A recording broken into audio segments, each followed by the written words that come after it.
Hello guys, আসসালামু আলাইকুম। আমি মামুনুর রশিদ, ইলার্ন বাংলাদেশের রেসপন্সিভ ওয়েব ডিজাইন কোর্সে আপনাকে স্বাগতম। আজকের এই পর্বে আমরা দেখব অ্যাট এ ট্যাগ বা অ্যাঙ্কর ট্যাগ।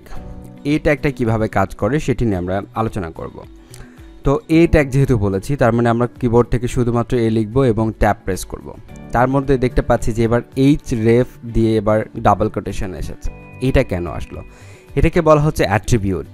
আমরা জানি যে এ পর্যন্ত হচ্ছে ট্যাগ, এই যে এ যেটুকু এটা হচ্ছে ট্যাগ, আর এর মধ্যে যে মাঝখানে যেটুকু আছে এইচ রেফ এটা হচ্ছে অ্যাট্রিবিউট বলা হচ্ছে এটাকে। সো আমরা এই অ্যাট্রিবিউটের মধ্যে আমরা যদি কোনো একটা লিঙ্ক থ্রো করি, একটা লিঙ্ক দেই, সেই লিঙ্কগুলো কাজ করবে। যেমন ধরুন আমি যদি আমাদের ওয়েবসাইটে যাই, ওয়েবসাইটে যাওয়ার পরে যে লিঙ্কগুলো দেখতে পাচ্ছি, দেখুন এখানে ক্লিক করলে কি হচ্ছে যে এটা একটা লিঙ্ক, এগুলো লিঙ্ক কাজ করবে। ক্লিক করি, দেখুন অল ডিভিডি প্যাকেজ, তাহলে কি করছে একটা লিঙ্কে নিয়ে যাচ্ছে, লিঙ্কে নিয়ে গেল। তো এগুলো হচ্ছে লিঙ্ক হিসেবে কাজ করবে। তো যেগুলো আমরা ব্লু কালার দেখতে পাচ্ছি সেগুলোই হচ্ছে লিঙ্ক। তো এই লিঙ্ক করাটা আমাদের খুবই ইম্পর্টেন্ট। একটা ওয়েবসাইটের মধ্যে শত শত জায়গায় কিন্তু লিঙ্ক করা হয়ে থাকে। তো এই জন্য আমাদের অ্যাঙ্কর ট্যাগের ব্যবহারটা জানতে হবে, যে এটার মধ্যে আমরা যদি কোনো লিঙ্ক দিই তাহলে লিঙ্কটা কাজ করবে। তো আমরা একটু প্রমাণ করে দেখি সেটা, যে আসলে লিঙ্কটা কাজ করে কি না। তো ধরুন আমি জাস্ট আমাদের ওয়েবসাইটের অ্যাড্রেসটা আমি এখান থেকে কপি করছি। কপি করার পর আমি কি করছি, এই যে ডাবল কোটেশন আছে, এই ডাবল কোটেশনের মাঝখানে আমি এটা লিঙ্কটা দিয়ে দিলাম। লিঙ্কটা দেওয়ার পর এখন যদি আমরা এখানে কোনো কিছু লিখে দিই, যে ক্লিক হেয়ার লিখে দিচ্ছি, যে তুমি এটার উপর ক্লিক করো, তাহলে কি করবা, যে তুমি এই ওয়েবসাইটে নিয়ে যাবা। এখন দেখুন যে আমি এটা ওপেন করেছি, আমি আমাদের যে ফোল্ডারটা, ফাইলটা, সেটা এখানে ওপেন করে রেখেছি। এখানে আমি এটাকে জাস্ট রিলোড দিই, রিলোড দেওয়ার পরে ক্লিক হেয়ার দেখাচ্ছে। এবার যদি আমি এটাতে ক্লিক করি তাহলে আমাদের ওয়েবসাইটে নিয়ে যাবে, যে লিঙ্কটা আমি ওখানে দিয়েছি সেই লিঙ্কে নিয়ে যাবে। একটু প্রমাণ করে দেখি, দেখুন আমাদের সাইটে নিয়ে এসেছে।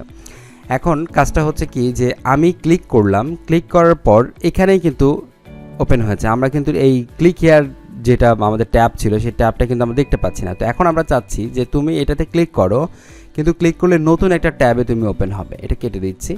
তো এটার জন্য আরেকটা অ্যাট্রিবিউট আছে, সেটার অ্যাট্রিবিউটের নাম হচ্ছে টার্গেট। এই যে নিচে দেখতে পাচ্ছি টার্গেট সাজেশন চলে এসেছে, টার্গেটের পর আরেকটা দেখতে পাচ্ছি সাজেশন চলে এসেছে আন্ডারস্কোর ব্ল্যাঙ্ক। সো আন্ডারস্কোর ব্ল্যাঙ্কটা আমরা এখানে দিয়ে দিচ্ছি। দেখতে পাচ্ছেন আমাদের লিখতে হচ্ছে না, আমরা কিন্তু শুধুমাত্র টিএ লিখেছি। দেখুন যে এরপরে টিএ লিখলেই কিন্তু আমাদের টার্গেট এসেছে এবং ব্ল্যাঙ্ক এসেছে। তো এতগুলো কোড কিন্তু আমাদের লিখতে হয় না, শুধুমাত্র আমাকে জানতে হবে যে এটা কী লিখতে হয়, তারপরে সাজেশন কিন্তু অটোমেটিক এডিটরে চলে আসবে। তো টার্গেট ব্ল্যাঙ্কের কাজ হচ্ছে নিউ ট্যাবে ওপেন করা। আমি এটা সেভ দিই, কন্ট্রোল এস প্রেস করে সেভ দিয়ে দিলাম। এবার এটাকে রিলোড করি। রিলোড করার পর যদি আমি এটাতে ক্লিক করি তাহলে দেখবেন যে নতুন একটা ট্যাবে এটা ওপেন হচ্ছে। ক্লিক করে দেখি, ক্লিক করলাম, দেখতে পাচ্ছি নতুন একটা ট্যাবে ওপেন হয়েছে এবং আরেকটা ট্যাবে এটা কিন্তু আছে। তো এইভাবে আসলে অ্যাঙ্কর ট্যাগটা কাজ করে থাকে। এই অ্যাঙ্কর ট্যাগটা শুধুমাত্র যে টেক্সটের উপর হবে তা কিন্তু না, এটা চাইলে আমরা একটা ইমেজের উপরে এই অ্যাঙ্কর ট্যাগটা করতে পারি। ধরুন ইমেজ আগে একটা আমরা ইমেজ ট্যাগটাকে শিখি, তারপর আমরা ইমেজ ট্যাগের উপর কীভাবে এটা লিঙ্কটা করতে হবে সেটা আমরা জানবো। তো ইমেজ কিভাবে নিয়ে আসবো, ইমেজের জন্য আমি যাব হচ্ছে পিক্সেলসে, আমরা কিছু ইমেজ নিয়ে আসবো। পিক্সেলস এটা একটা ফ্রি ফটোর একটা সাইট, ফ্রি স্টক ফটো। আমরা এখানে যাওয়ার পরে এখানে সার্চ করে কিছু ফটো আমরা নিয়ে আসবো, সেই ফটোগুলো দিয়ে আমরা এখানে কাজ দেখাবো। তো আমি অলরেডি কয়েকটা ফটো এখান থেকে নিয়ে এসেছি, সেই ফটোগুলো কি করব, আমরা সেট করে দিব। আমরা ফটোগুলো যাব এখান থেকে HTML এর, আমরা আজকে ক্লাস করছি 5 নাম্বার। সো এখানে আমরা ইমেজ নামে একটা ফোল্ডার ক্রিয়েট করব। এখানে আমরা ইমেজ নামে একটা ফোল্ডার ক্রিয়েট করি। ফোল্ডারের মধ্যে IMG নামে একটা আমরা ফোল্ডার ক্রিয়েট করতে পারি, বা অ্যাসেট নামে একটা ফোল্ডার ক্রিয়েট করতে পারি। যাই হোক, আমি ইমেজ নামে ফোল্ডার ক্রিয়েট করছি IMG নামে। দেন ফোল্ডারের মধ্যে আমি যে ইমেজগুলো নিয়ে আসলাম সেই ইমেজগুলো এখানে নিয়ে আসলাম, পেস্ট করে দিলাম। ফাইন। এবার দেখুন আমাদের এই ফাইলটা আছে কোথায়, বাইরে, আর এটার মধ্যে কি আছে, ইমেজ নামে ফোল্ডারের মধ্যে সেই ইমেজগুলো কিন্তু আছে, তাই তো। সো এখন আমাদের কি করতে হবে, একটা ট্যাগ লিখতে হবে। সো ট্যাগের নাম হচ্ছে IMG-তে ইমেজ। আমরা এবার ট্যাব প্রেস করি, তাহলে দেখতে পাচ্ছি IMG ইমেজ হচ্ছে একটা ইমেজ ট্যাগটা হচ্ছে সিঙ্গেল ট্যাগ। এখানে দেখুন যে শুধুমাত্র স্টার্টিং পয়েন্ট আছে, এটা কিন্তু ক্লোজিংটা নেই। যেমন আমরা আগের ট্যাগগুলো দেখেছি যে যেরকম এর কিন্তু একটা স্টার্টিং আছে এবং এন্ডিং আছে, কিন্তু ইমেজের কোনো এন্ডিং কোনো পয়েন্ট নেই। সো শুধুমাত্র স্টার্টিং পয়েন্ট এটা আছে, এবং এর মাঝখানে যে SRC দেখতে পাচ্ছি এটার নাম হচ্ছে সোর্স, আর ALT অলটা দেখতে পাচ্ছি সো এই দুইটা হচ্ছে অ্যাট্রিবিউট। সো সোর্সের মধ্যে আমাদেরকে বলে দিতে হবে যে তোমার ইমেজটা কোথায় আছে। তো এবার আমরা কি করব, যেহেতু ফোল্ডার আছে, ইমেজ নামে ফোল্ডার ক্রিয়েট করেছি আমরা, IMG নামে একটা ফোল্ডার আছে। সো IMG ফোল্ডার এখানে লিখলাম, লেখার পর আমাকে সাজেশন বলে দিচ্ছে যে তুমি কোন ইমেজটা এবার অ্যাড করতে চাও, 1 নাম্বার, 2 নাম্বার, 3 নাম্বার না 4 নাম্বার। এটা কেন আসলো? এটা আসার রিজন হচ্ছে আমরা এই ইমেজের নামে, এই যে দেখুন এই 1 2 3 4 নামে কিন্তু এই ইমেজগুলো আছে, এই জন্যই আমাকে বলছে যে তুমি 1 2 3 4 কোনটা করতে চাও। ধরুন আমি 1 নাম্বারটা করতে চাচ্ছি, 1 নাম্বারটা আমি দেখিয়ে দিলাম এখানে। এবার আমি এটা Ctrl+S প্রেস করে সেভ দিয়ে দিই। এবার সেভ দেওয়ার পর আমরা একটু দেখি যে আসলে এই ইমেজটা এখানে আসলো কি না। আমরা এখানে রিলোড দিই, রিলোড দেওয়ার পর দেখতে পাচ্ছি যে এই ইমেজটা এখানে চলে এসেছে। এবার আমাদের এই অল্টার কাজ হচ্ছে এখানে আমাদের লিখে দিতে হবে যে জিনিসটা কি।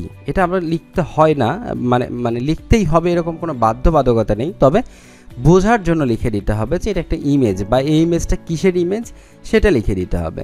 ধরুন এই ইমেজটা যেটা আমরা ইমেজ অ্যাড করেছি সেটা একটা ন্যাচারাল একটা ইমেজ, তো আমরা এখানে একটা ন্যাচারাল ইমেজ লিখে দিতে পারি, ন্যাচার এরকম আমরা লিখে দিতে পারি যে এই ইমেজটা হচ্ছে এই ইমেজ। ঠিক আছে, এখানে আপনি স্পেস দিয়ে লিখতে পারবেন, সমস্যা নেই।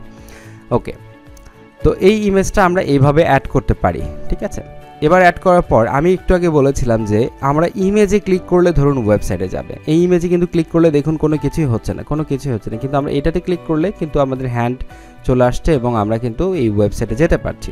তো আমরা ইমেজে যাচ্ছি যে এবার ইমেজে ক্লিক করলে আমাদের ওয়েবসাইটে যাবে, সেটা কি করে সম্ভব? সেটাও সম্ভব। দেখুন আমরা এবার কি করব, আবার আমরা অ্যাঙ্কর ট্যাগ নিব, এ ট্যাগ নিব। এ ট্যাগ নেওয়ার পরে এটার মধ্যে আমরা কি করব যে আমাদের ওয়েবসাইটের লিঙ্কটা আমরা এখান থেকে কপি করে দিব। আমরা লিঙ্কটা কি করছি, কপি করছি, যদিও এখানেও লিঙ্কটা ছিল, কপি করে কি করব এখানে আমরা পেস্ট করে দিলাম। দেওয়ার পর এই যে দেখুন যে অ্যাঙ্কর ট্যাগকে আমরা আলাদা করে ফেলি, এই যে আলাদা করে ফেললাম।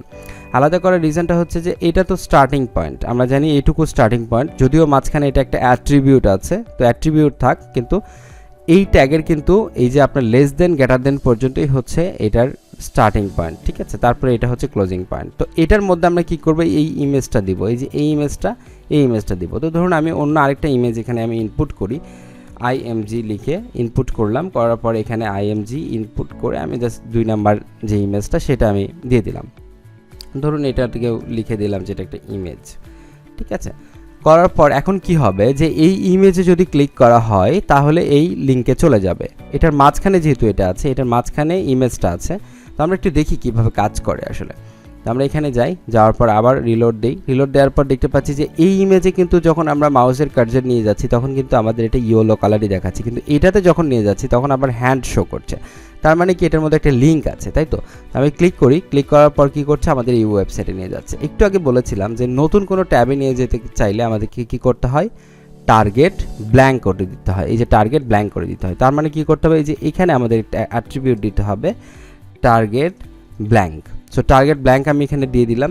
এবার আমি কি করি যে এটাকে রিলোড দিই, আবারও রিলোড দিলাম, রিলোড দেওয়ার পর এটাকে ক্লিক করি, তাহলে দেখতে পাচ্ছি নতুন আরেকটা ট্যাবে নিয়ে এসে, কিন্তু দেখুন যে এই ট্যাব ঠিকই আছে, নতুন আরেকটা ট্যাবে নিয়ে এসে আমাদেরকে লিঙ্কটা ওপেন হচ্ছে। তো এগুলোর কাজ প্রচুর পরিমাণ কাজ করতে হয়। এই ইমেজ এবং অ্যাঙ্কর ট্যাগ বা IMG ট্যাগ, এই দুইটা ট্যাগের কাজ প্রচুর পরিমাণ হবে। তো আমি যে ট্যাগগুলো আপনাদেরকে দেখাচ্ছি, অবশ্যই শুধুমাত্র ভিডিও দেখে আপনি স্কিপ করবেন না, যে আপনার কাছে মনে হতে পারে যে এটা খুব তো ইজি, এটা আমি এমনিতেই করতে পারবো, কিন্তু দেখবেন যে যখন আমরা রিয়েল লাইফ প্রজেক্ট করতে যাব তখন আপনি ভুলে গিয়েছেন। তো এই জন্য আপনি নতুন কোনো ইমেজ নিয়ে বা আপনি এরকম কোনো একটা লিঙ্ক নিয়ে আপনি ট্রাই করবেন এই ট্যাগগুলো ইউজ করার জন্য। সো এই ছিল আজকের এই ভিডিওতে, অসংখ্য ধন্যবাদ, আসসালামু আলাইকুম।